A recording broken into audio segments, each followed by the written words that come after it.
The White Sox bullpen ruins everything. Let's discuss the team's latest bullpen blues on today's episode of Locked On White Sox. You are Locked On White Sox, your daily Chicago White Sox podcast. Part of the Locked On Podcast Network, your team every day.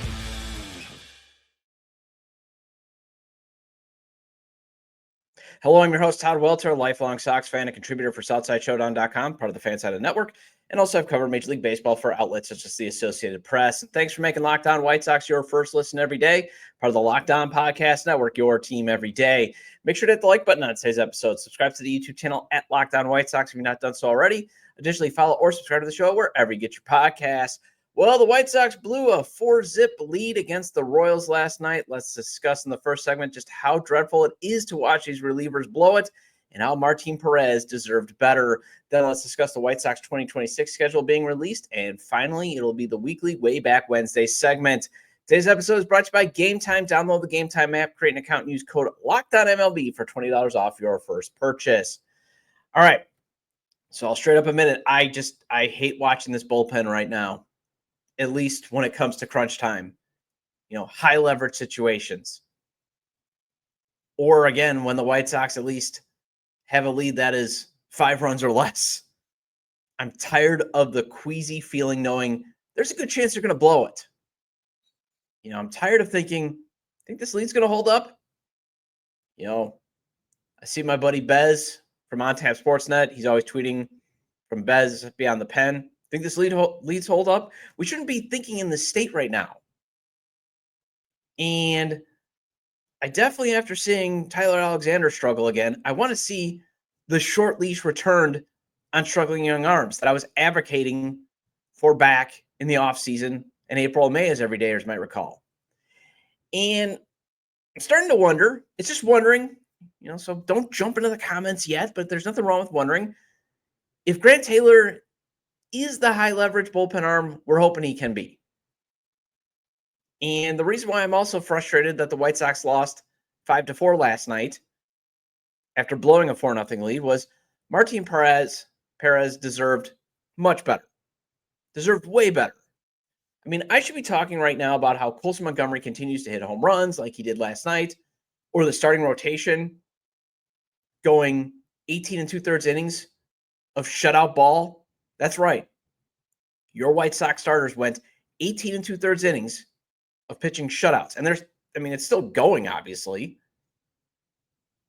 And I should even be talking about, hey, the White Sox went 29 innings of shutout baseball. Instead, that ended. And I got to talk about another bullpen meltdown. Because Perez, he threw 6 scoreless innings.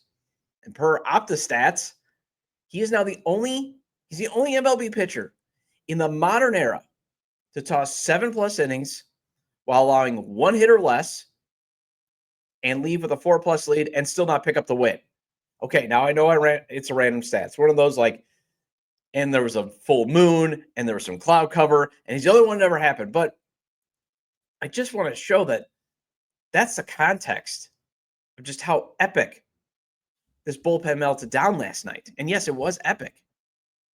You were dominating the Royals, a team that has dominated you in their home stadium, and you were returning the favor 4-zip, and you can't hold it.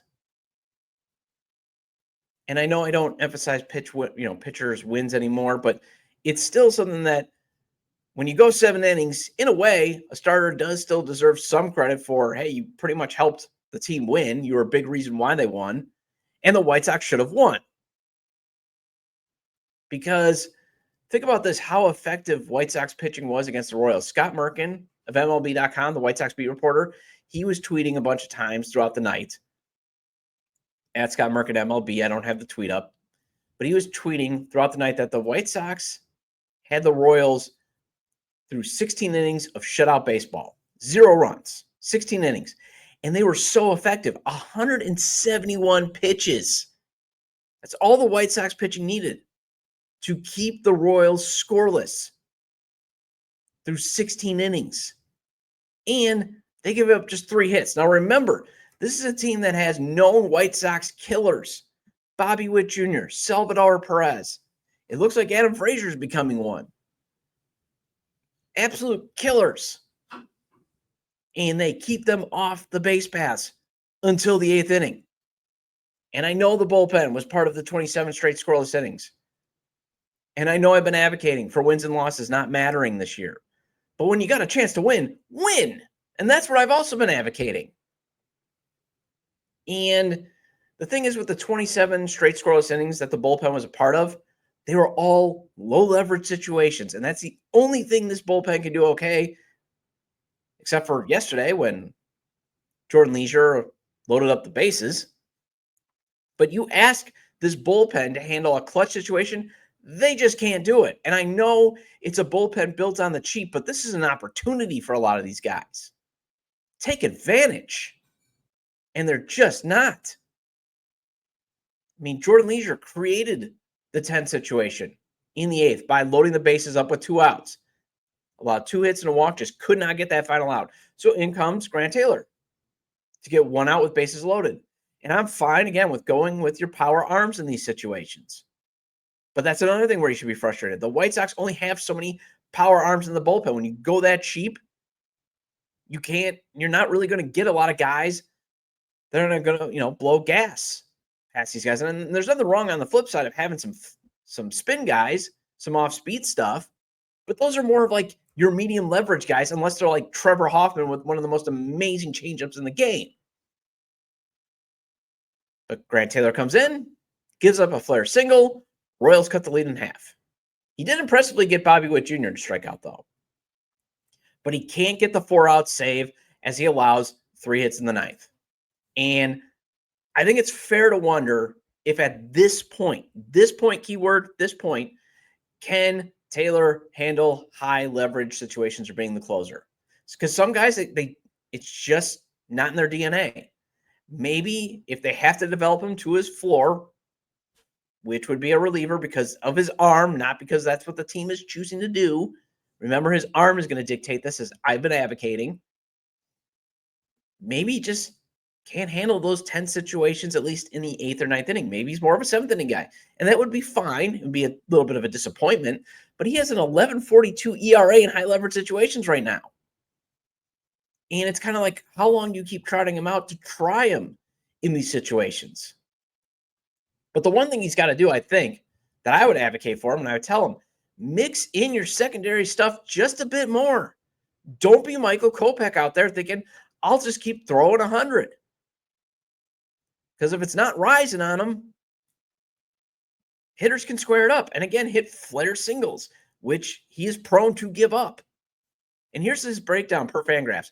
53.1% on fastballs, 19.8 on cutters, 6.7 on sliders, 20.4 on curveballs. Again, mix in some of your secondary stuff, throw them for strikes. And then when you go with Tyler Alexander for the lefty matchup, blows it. Tries to go with the lefty matchup with Massey, blows it. And the Sox bullpen now has the second most the Sox pitching staff, some of it is the starters, has the second most blown leads in the game with 39. They should technically be 59 and 73 per Baseball Reference Pythagorean record. And the club still has 9 wins in single-run games. To me, that screams upgrade the talent in the bullpen. Because right now, I think you got 3.5 guys you can move forward with. Taylor, still maybe in the 7th inning, but he can get better. I'm not saying he can't get better, so don't jump in the comments yet. Mike Vassell, Brandon Eisert as your low to medium leverage lefty, and maybe you still give Jordan Leisure a shot since he can still throw hard, but he's got to break the spell of a couple good outings, then gets torched. A couple of good outings, then gets torched. And bring back the short leash on Alexander. He's got a 5.52 ERA this month. I'm going to backtrack on thinking he can be a guy that helps you up next year. Bring the next guy up and start auditioning guys for next season right now. Well, speaking of next season, the 2026 schedule has been released, so let's discuss what it looks like after the break.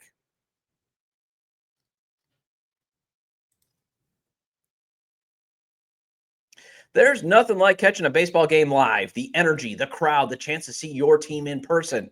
But actually getting tickets, that's the tough part. Queues, login screens, surprise fees. It takes all the fun out of it. That's why I use Game Time, the app that gives the advantage back to fans. Game Time is fast, easy, and backed by the Game Time guarantee. You'll always get 100% authentic tickets delivered on time and at the best price. Plus, all fees are included, so the price you see is the price you pay. I love that because you know your total upfront, and there's going to be no surprise fees at checkout. And I love the zone deals too. Pick the section, Game Time picks the seats, and you save big time. Plus, you see the exact view from the seat before buying. Download the Game Time app, create an account, and use code LOCKEDONMLB for $20 off your first purchase. Terms apply. Again, that's promo code LOCKEDONMLB for $20 off. Swipe, tap, ticket, go download Game Time today. And the NFL season is almost here, and FanDuel is making sure you're ready for kickoff with a can't-miss offer right now. New customers can bet just $5, and if your bet wins, you'll get $300 in bonus bets to use across the app. And I'm always telling you, FanDuel's traditional money lines, the spreads and over-unders, they are fun to play.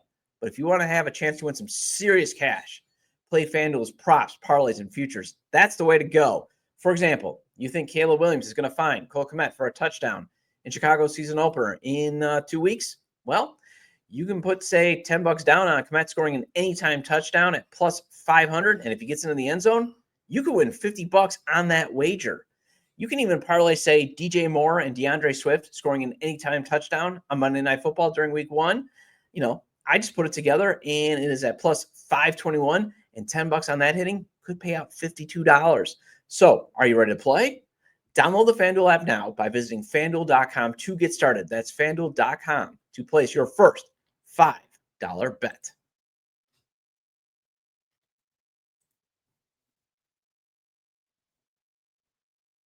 Welcome back to Locked On White Sox. I'm your host, Todd Welter, and we have an important request here at Locked On. We want to hear from you.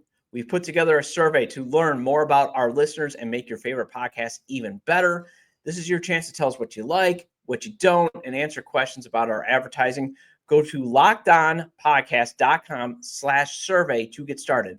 And everyone who completes the survey will be entered for a chance to win one of 10 $100 Amazon gift cards. Again, that's lockedonpodcast.com/survey. You can also find the link in the show notes. Hey, thanks for helping us out. All right, so first, I would love to see baseball do their schedule releases like the NFL does. I know it can be hokey, and I know it's a lot of games to potentially cover too, but try to have some fun.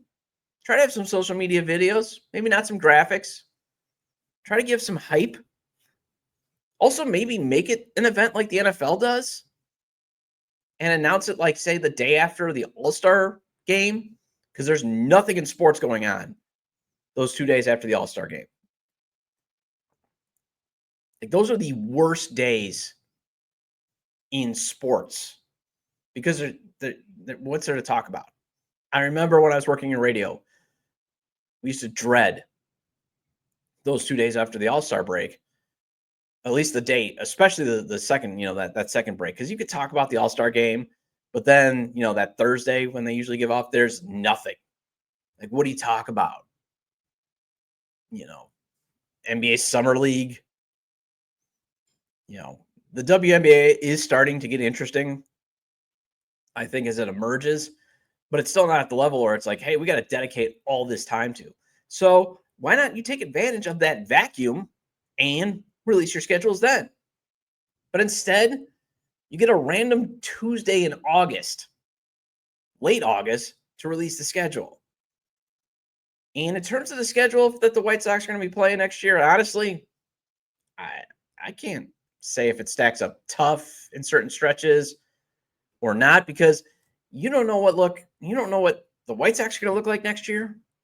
You don't even know what a lot of these other teams are going to look like next year. I mean, the Phillies could be losing half their team to free agency.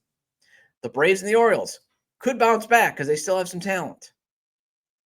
The Astros or the Yankees could all of a sudden become a super team because they pull off a bunch of offseason trades. Some team might decide, you know what, we're going to take advantage of the last year of the CBA and say, we're going to push our chips to the center where I can sign without potentially a salary cap and go for the World Series like the New York Mets. They could all do that. So You just don't know. And for example, the Brewers could be missing key pieces if Freddie Peralta is traded in the offseason, as the Brewers love to trade guys with only 1 year of club control left. And speaking of the Brewers, I hope to see a lot of you guys at American Family Field, previously known as Miller Park, opening weekend as the White Sox do kick off the 2026 season in Milwaukee. And for those watching on YouTube, I have and Josh Nelson put this up on Twitter. I have the White Sox schedule up there for you to see. Hopefully you can see it on your screen there. But yes, the White Sox open the season on March 26th in Milwaukee. And the Friday break, first of all, must just be trying to be consistent for everyone, as the Brewers do have this thing called a retractable roof. So I don't know why they are not playing a 4-game series, but probably just to be, consistent. And it is a super early start to the season, March 26th. And you know what? I think I got to work on my wife, not only to convince hey, I want to go to all 3 games, because again, I live behind the Cheddar Curtain. I live 5 exits down from American Family Field. So that's the other reason. I'm going to have to try to organize some events. I'm going to reach out. I think I should reach out to Sox Machine and from the 108 guys to see, hey, you coming up? It might be hard for them, though, to come up because, like, the opening weekend, especially opening day, huge event in Milwaukee. And then opening weekend, they do sometimes tend to draw, and then it's just like the White Sox, it just tapers off.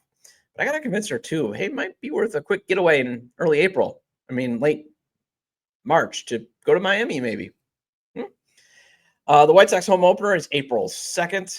Again, they will be playing the Toronto Blue Jays. And again, we don't know what the Blue Jays are going to look like next year. Will they have Shane Bieber back, who's pitching great since coming back from Tommy John surgery? That type of stuff. Where it gets tough right off the bat, I can just say right off the bat where it gets tough. Got to go to Kansas City early for 4 games to play in that house of horrors known as Kauffman Stadium. Now, the good thing is with the April schedule that I think is if Luis Robert Jr. is still on the team, he did leave last night's game with hamstring soreness. There's only going to be 19 games played in the cold Midwest weather early in the season. So it's not like how this year it was you were just going to Sacramento and that was it. Otherwise, you were playing on the East Coast and the Midwest.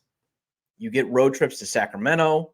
I believe that's where they're playing the A's. I know the A's are playing like 6 games in Vegas, but I think they're playing the Yankees. But you get games in Sacramento and Arizona, as well as Miami, an indoor or, again, retractable roof. Or no, indoor. And then you get a series indoors against the Brewers. So hopefully that'll keep his legs fresh if he's still on the team.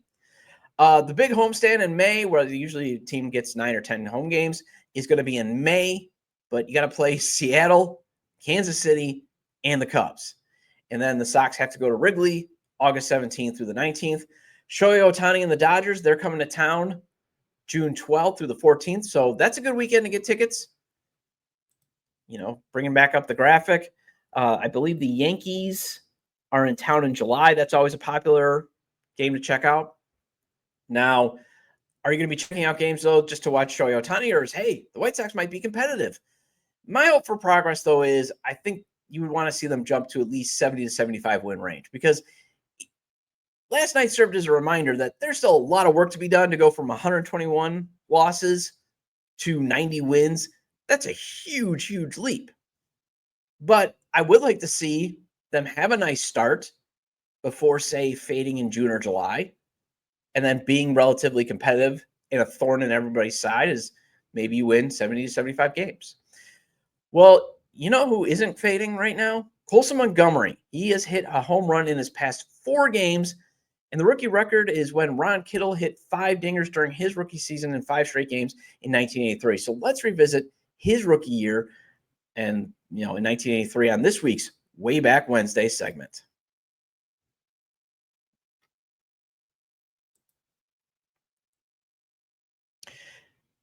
Hey, Locked On White Sox fans, are you still paying full price for gas? Stop leaving money behind.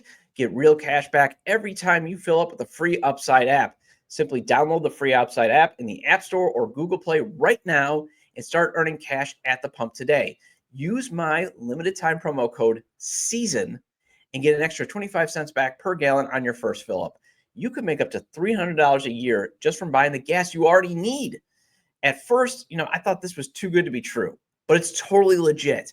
Real people are getting paid just to make their daily commutes, and you can too. Plus, you can cash out anytime to your bank account, PayPal, or any gift card for Amazon or other brands. Don't let this offer drive on by. Download the free Upside app now using my limited time promo code SEASON for limited time 25% or 25 cent per gallon bonus. That's promo code SEASON. Offers vary by user and location. Go to upside.com for terms and conditions.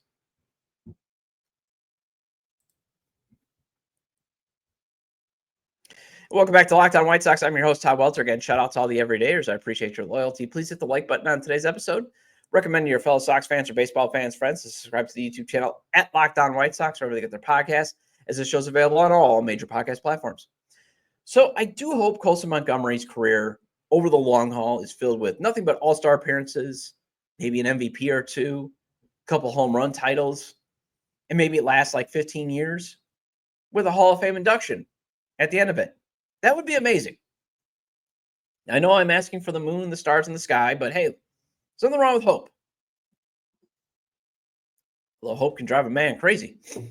But the reason I especially bring up a long, 15-year career is he has, he's being now mentioned in the same area as Ron Kittle, because Ron Kittle's rookie record for consecutive homers is 5. And if Colson Montgomery goes deep tonight, he will match that. And Kittle had a fine few seasons early in his career, but then injuries completely derailed that once promising career. So let's hope Colson avoids the injury issues. Let's hope Colson rakes every year instead of a couple of years. And I'm not to belittling Ron Kittle. He was one of my first favorite players growing up. I was a fan of Ron Kittle. So, but you saw the injuries eventually zap what was looking to be should have been an all-star career, like a consistent. He only made one all-star team and won a rookie of the year. He had the talent to potentially be an MVP. Just, got derailed. But I do want to revisit Kittle's amazing 1983 rookie season on this week's retro segment, since, hey, Colson is bombing home runs, much like Kittle did in his rookie year. Although Kittle had a full season to crush 35 home runs, which was 2 home runs shy of the AL rookie record at the time. He did win the 1983 AL Rookie of the Year, made the All-Star team during the winning ugly 1983 AL West Championship, hit .254 with an .818 OPS. He also went 3 for 9 in the ALCS against the Orioles, although finished with a 1.9 B WAR, but he did strike out 150 times.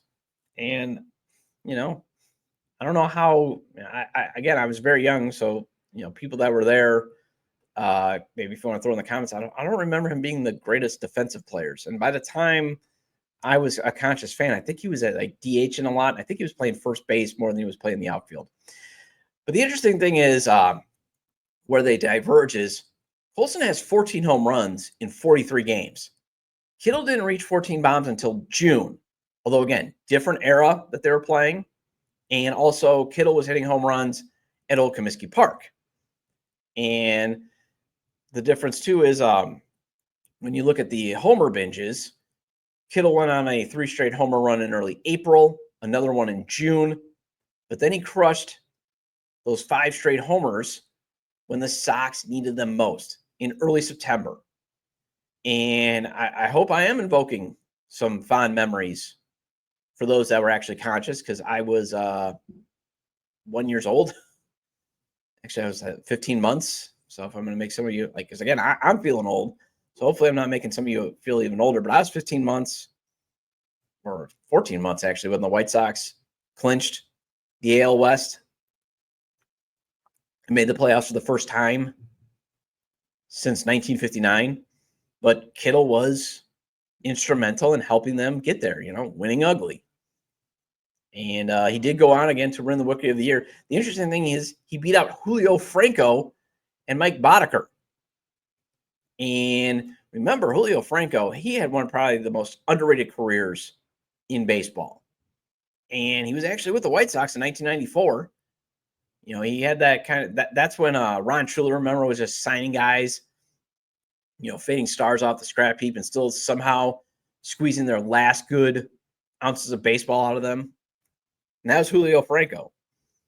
Because I think, didn't he also sign like Danny Tartabull, Bo Jackson, obviously, Ruben Sierra. But I remember Julio Franco in 1994, being absolutely instrumental in helping that team. Probably they should have won the World Series. I'm going to still die on that hill that the White Sox would have beaten the Expos or the Braves. And if I remembered, the Chicago Sun-Times ran like a simulation. Granted, it was probably on an Apple IIe, but the White Sox did win the World Series, I think, in their simulation. That's another reason. Such a missed opportunity. And you think about, again, Kittle was considered better than Julio Franco, and his career was going that way too. He had 32 home runs in 84. Had another, couple 20 home run seasons, but the injury started to pile up. He eventually gets moved on to New York, plays for Cleveland briefly, then comes back to the White Sox where he wraps up his career.